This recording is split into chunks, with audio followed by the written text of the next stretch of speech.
So practicing to be quiet inside does not make you a passive or inefficient person. It's actually the opposite.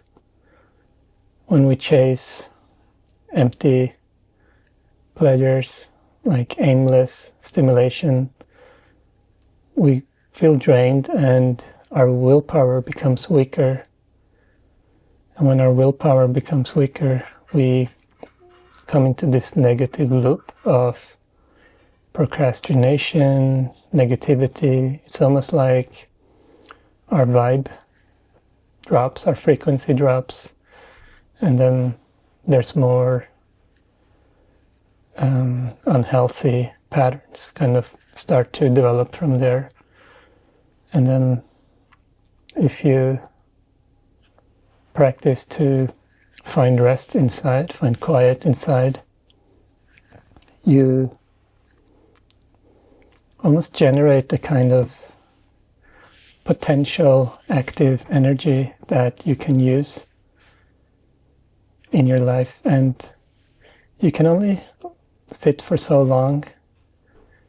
You shouldn't force it, just let it happen spontaneously, and then you will know when it's time to move or do something. And depending on your desires, what you want to achieve, you can take that which you've generated and then create something with it, do something with it, but more clearly and purposefully.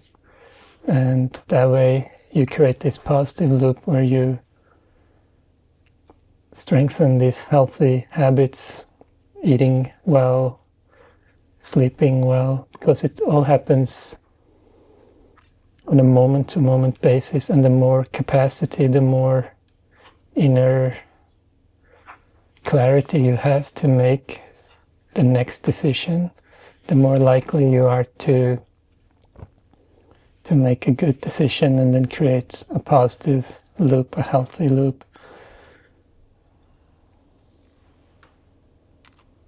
And that way you don't have to force or have this kind of unnaturally forced, rigid rules and have this guilt or self-hate for, screwing things up. Oh, why did I stay up so late on my phone or anything like that?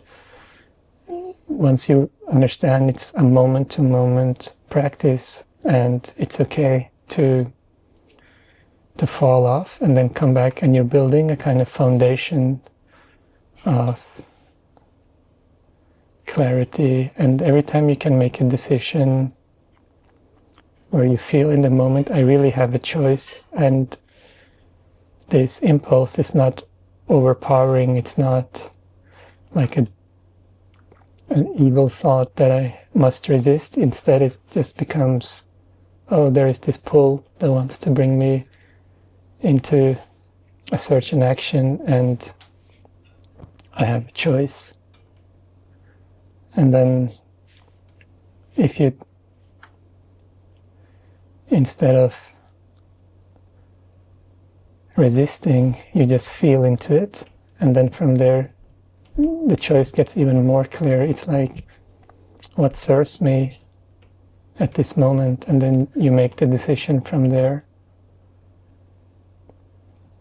And then life becomes more helpful, like all these positive choices, they build on each other. And then even if you sometimes fall into the bad habit, every day you start over again, and then you work from there. So when you have the quiet inside, there's less judgment, there's less over-analyzing or forcing, and then you have this extra capacity, and then you build the positive loops, and then this creates a momentum that just keeps growing, and then the sitting, the being quiet, being still gets better, and then so does the doing, the activities, the moving towards our goals and purposes. And this is I think the new way of healthy, like wiser ways of doing things and living, where things are not as much forced and creating, inner tensions that, makes you feel tight inside, and then you're more likely to, if you're stressed and tight inside, you're more likely to do something that's not healthy for the body, because the mind is trying to find a solution for you. It's trying to find, oh, maybe have this, piece of chocolate. It's really going to make you happier because you're feeling some kind of negativity or tightness or tension inside. And instead, if you have this base of inner space, then it's like, oh, the old programming of the mind trying to soothe you will come in, but it's like, oh, I don't actually need it. I know what makes me feel better. And then you just act from that.